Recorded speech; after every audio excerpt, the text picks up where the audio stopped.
বলে দিয়েছিস নাকি বাড়িতে? বলে দিয়েছিস? এখন যদি তোর বিয়ে দিয়ে দেয় অন্য কারোর সাথে, তখন কি করবি?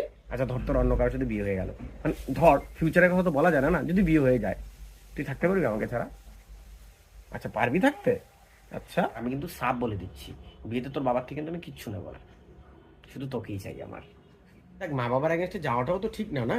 যদি না মানে মানাবো ওদের, আর আমার মনে হয় মেনে যাবে, কি বলিস? এই জানিস আজকে না মাকে কথায় কথায় বলে দিয়েছি যে মা আমার না একটা মেয়েকে খুব ভালো লাগে। মা খুব এক্সাইটেড হয়ে গেছে, ছবি দেখতে চেয়েছে, তো দেখিয়ে দেবো মাকে। হুম? হ্যাঁ, এটা তো মা আমাকে ডাকছে, বলো।